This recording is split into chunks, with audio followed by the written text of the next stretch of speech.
Hello guys, so katatapos ko lang naligo kasi sobrang kati ng katawan ko at sobrang init.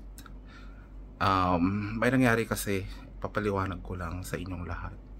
Kasi maaaring hindi na kami mag-vlog kasama ng mga bata. Medyo mabigat sa dibdib yung ganito, yung nangyari nga kanina. So, maayos yung paglalaro namin. Ang saya-saya ng mga laro namin bawat linggo, diba? Or bawat araw na papanood yun naman yan. So habang naglalaro kami, anyway, panoorin nyo muna yung laro namin. Oo, sayang naman yung mga clip pag hindi nyo mapanood kasi talagang sobrang saya namin doon. Eto. Hinahanap ka, Boy Kulangot. Yes. Kompra? Yes. Person, may isang tao hinahanap ka. Yes. Sabihin mo, shout out. Yes. Shout out. Shout out. Lakasan mo, shout out. Nakasang shout out. No, shout out. Shout out. Kuya. Kuya. Jeric. Jeric. Sadje. Saze. Kuya Jeric Sadje. Kuya Jeric Saze. Shout out. Shout out. Pabili ng tsinelas. Nagdaganera. No, sleeper. May sleeper ka ba? Yes. May sleeper ka naman. Ang ganda-ganda. Ano, pabili ng Yes. toothpaste. Yes. Pabili ng Pagdina. toothpaste. Tupes. Toothbrush. Upras. Yan. Kuya Jeric. Kuya Jeric. Salamat. Salamat. Sige, maglaro na tayo. Yes. Ito si Boy Kulangot. Yes. Ito naman yung anak ko. Baka pwede naman kayo mag-shoutout sa anak ko. Ayan. Leo, haluwa. Ito yung anak ko na Korean. Shout out. Shout out. Kuya Jeric. Kuya Jeric. Yeah, Kuya Jeric. Kuya Jeric. Pengeng bag. Pengen bag. Bag. Bag. School bag. Bag. Yes. Oh, ito na si Mohamed. Mohamed, may naghahanap sa'yo. Shout out mo daw. Kuya Jeric Sadjo. Lalang. Shout out. Shout out. Kuya Kuya. Jeric Jeric. Sadjo. Sadjo. Yan. Lakasan mo. Lakasan mo. Lakasan mo. Shout out. Jeric. Sadjo. Sadjo, anong gusto mong ibigay niya sa'yo? Shout out. Jeric. Sadjo. Pengeng bag. Pen ba? Bag, di ba gusto mo ng bag? School bag? School bag. Yes. Pengeng bag. Pening ba? Pahingi ng bag. Pahinang ba? O, Kuya Jeric daw. Baka daw ano, paawit ng bag. Paalyon na ba? O, laro na tayo. Sige Mohamed, ayusin mo. Shh. Mauna muna mga umpo, mga maliliit muna. Ito. Ayan, sino pa? Oy, Monami. Oy, dito ka. Umpo. Sandali, may sasakyan. Sandali, dito kayo. Oh, klaro na ba? Klaro? Okay, atang ha. Trial, sample. Okay, mag-sample tayo. Okay. Oy, regade ha. Okay, Trua, go.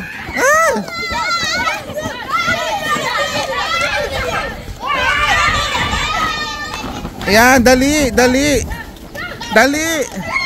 Ando na, nauna na siya. Ay, dali. Sige, dali. Ah, sebong. Apre. Oh. Sandali. Ay, sebong. Apre. Oh, kompra. Group. Dito ka. Leader. Kompra? Oh, sebong. Sandali, kompra no. Kompra?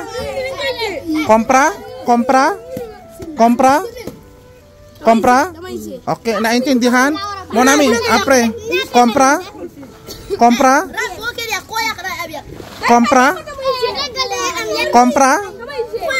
Kompra? Naintindihan? Okay. Okay ha? Sangfra, behave line. You tell them. Tell them.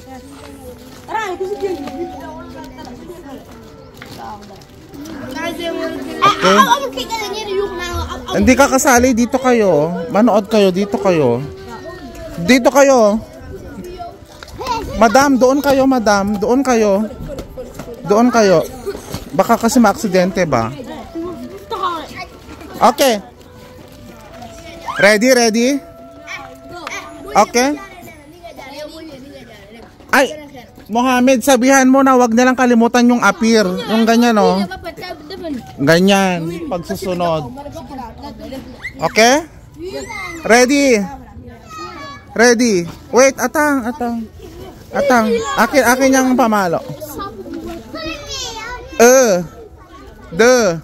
True, go.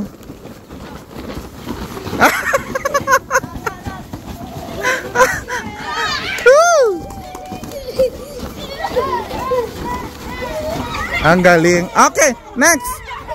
Dali. Remove.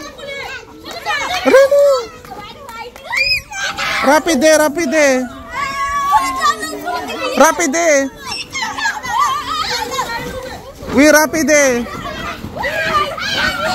Ay. Sige. Ay.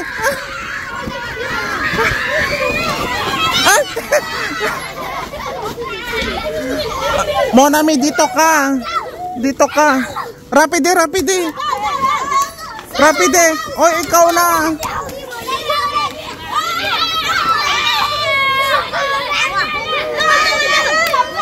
Apresi, rapide.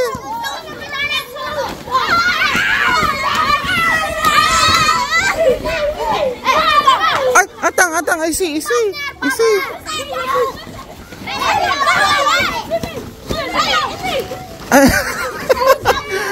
Rapide. Ala, ayan na sila. Ala. Sino last? Okay. Ala.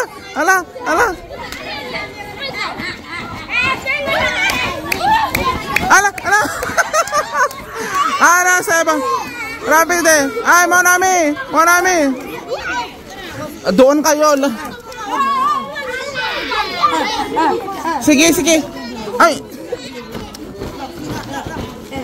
Wag ganon, Mohammed. Okay.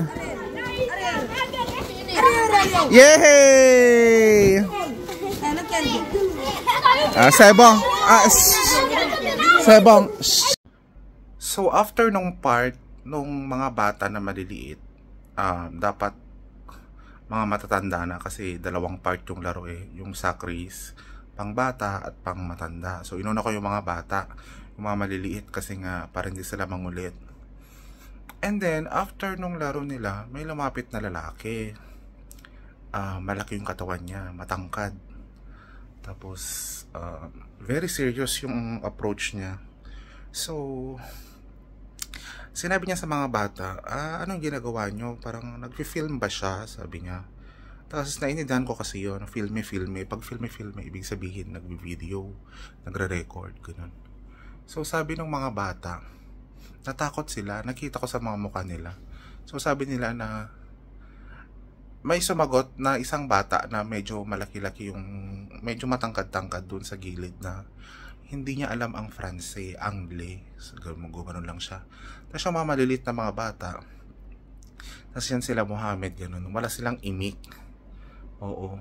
Do andun yung isa naming staff na si Ana sa labas. Kasi nga, inaantay niya yung motor na magsusundo sa kanya. So, nilapitan niya ako. Sabi niya, yo, filme? Sabi niya sa akin. Tapos, Misu, kumusta ba? Sabi ko nang gano'n. In-approach ko siya ng maganda. Yung kalmado lang. Pero alam ko na may something. Mabigat Sabi niya, nag-Francais siya sa akin. Etong mga bata na dito, mga bata sa Senegal, no filme, sabi niya.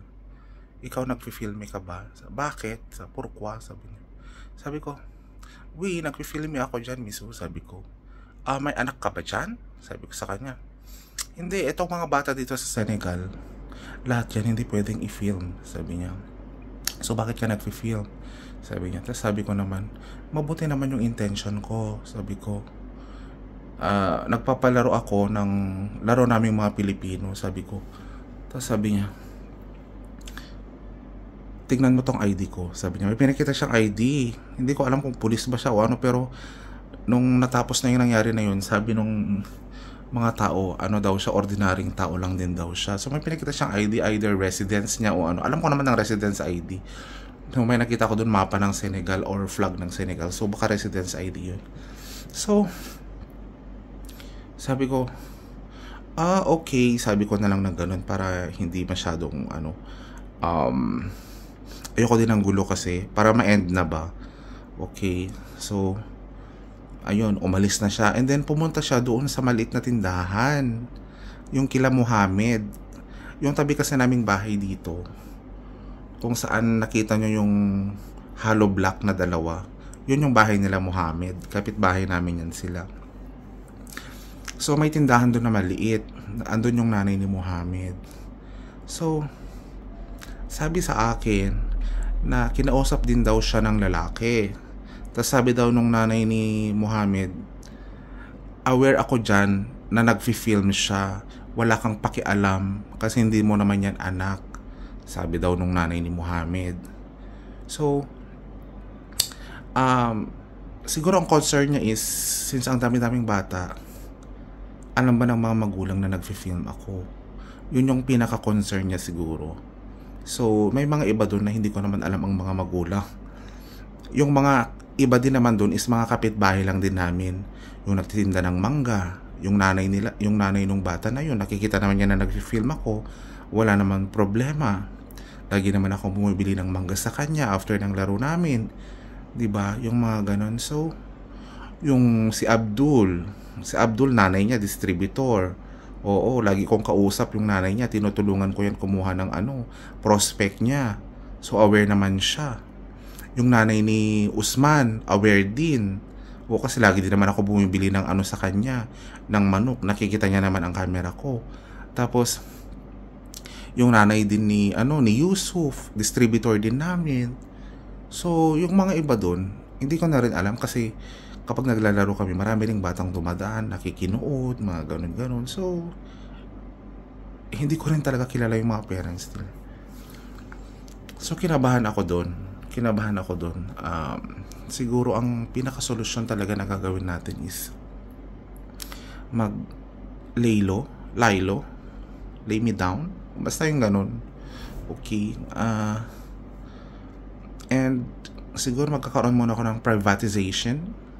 Oo, ipa-private ko muna, kumbaga parang limited lang yung mga pwede kong i-vlog. Oo. And as much as possible siguro sa likod na lang kami, yung luto-luto, oo, doon na lang siguro. And then mukbang, mga ganun. So, very limited na lang yung mga taong isasama ko sa vlog. And yung Kawang Gawa program, hindi ko alam kung matutuloy pa yon. Kasi alam nyo yun, maganda naman yung intention ko, maganda naman yung intention nating lahat. Hindi naman tumutulong yung lalaki, tayo tumutulong naman, nagbibigay naman tayo ng saya, nagbibigay naman tayo ng pagkain, alam mo yun. Siguro iniisip niya na ginagamit ko yung mga bata, pinagkakaperahan, mga ganun-ganun. Sabi ko naman sa mga bata dati, kung maibibigay sa inyo yun. Sabi ko, hindi ko yan kinukuha. Sabi ko, ako na nagpapagod dyan. Sabi ko, sinabihan ko talaga yan sa kanila kasi sila Usman, sila Muhammad, may mga request na mga tsinelas, may mga request na mga bike, mga sabi ko, sabihin nyo yan sa vlog. Baka kasi may isang mabuting tao dyan na po pwedeng magbigay. Kasi kung ako lang, hindi ko naman kakayanin. At ayoko kasi ng inggitan. Ugali kasi nila dito guys is medyo inggitan, lalo pag mga bata. So, pag maibibigay ka, ibigay mo na lang lahat or either ipalihim mo na lang na ibigay. Tapos sabihin na wag sasabihin. Yung ganun. So, yung sahod ko naman sa YouTube, Diyos ko, magkano pala ang sahod ko sa YouTube? Parang $27 pa lang. Simula nung na monetize. So, pag maka $100 yun, makaipon-ipon tayo. Pwede naman natin yun ipamigay. Oo. Gusto ko lang sanang maintindihan ng mga tao, lalo yung mga tao dyan sa labas, do hindi natin kontrolado yung mga utak nila kasi we cannot please everyone, diba? I know na concern lang naman siya, oo, sa mga bata, which I understand, diba? Kaya nga ako din naman, diba, concerned din sa mga bata, kaya nagpapakain din naman ako doon, nagfi-film lang kasi yun yung hindi niya kasi niya alam yung intention ko, hindi niya pa kasi siguro nadinig sa iba yung intention ko, ganon. Though parang sinabihan na siya nung nanay ni Mohammed na yun nga, wala kang pakialam sa mga anak ko kasi okay naman yan. Nanay ni Usman, lagi ko yung lagi yan nag-hi hello sa akin. Ini-invite ko yan na pumunta sa office para mag-join ng aming mga seminar. Yung nanay ni Abdul, lagi ko yan kausap sa seminar. Oo, tapos kinukuhanan ko pa yan siya ng guest, ng prospect. Yung nanay ni Usman, lagi lang din yun sa bahay nila. Oo, at saka doon sa mini store niya. Oo, so doon lang yun, hindi kami gaano nag-uusap. And then yun, sila lang naman yung maalam kong may nanay. Kasi itong kapitbahay namin na matabang babae, yung anak din niya, sinasali niya naman, pero minsan hindi niya rin sinasali. Do aware naman siya kasi nakikita niyo naman, di ba, tinitignan niya yung mga pagkain na niluluto natin, tapos tinitikman din niya, tapos binabalik. Ganon. So guys, ganon lang muna ang mga vlog natin. So kung meron kayong mga suggestion na ano ang dapat i-vlog natin, ganun. Pero for now talaga, I cannot do vlog outside. Oo, kung may mga palaro man, siguro mga inside lang. Doon sa backyard lang. Oo. So sana maintindihan nyo yung side natin. Alam ko naman na lahat kayo ay nagpipray na tuloy-tuloy yung vlog natin, tuloy-tuloy yung pagbibigay natin. Oo, may mga bagay lang talaga na we cannot control, and I think that's the sad part of a vlogger, diba? When you love your community full-heartedly, but some of the people in your community is not okay with what you are doing, or kasi ginagamit lang kasi nila yung mata nila, what they see is yun na yun. O hindi nila iniisip masyado kung what is the reason behind that, kung bakit ginagawa yun. At the end of the day, yes, natutulungan din naman ako sa monetization, but at the end of the day, mas natutulungan din naman sila kasi may mga nagbibigay ng mga sponsorship, diba? So sana maisip nila yun, diba? Kapwa nga nila kapwa lahingan nila, diba? Hindi alam ganyan, diba? So anyway, siguro magpapalaro pa din ako paminsan-minsan, pero wala nang film. Oo, pero as much as possible kasi gusto kong makita rin ninyo kung ano yung pinapalaro natin sa kanila, kasi iba kasi yung saya nila, guys. Oo, ibang saya ng mga bata dito, as in talagang very alert, active sila pagdating sa mga ganyang laro. So yun lang muna, guys. I do hope you understand, and yun, salamat sa inyong patuloy na pagsuporta, salamat sa inyong patuloy na panalangin sa ating vlog, sa aking kaligtasan, sa aking kalusugan, at sa aming lahat dito. So na-appreciate ko po yun. So this has been your Pinoy in Africa mula dito sa Senegal, Africa. Maraming salamat, and always stay safe, always be safe. Bye bye.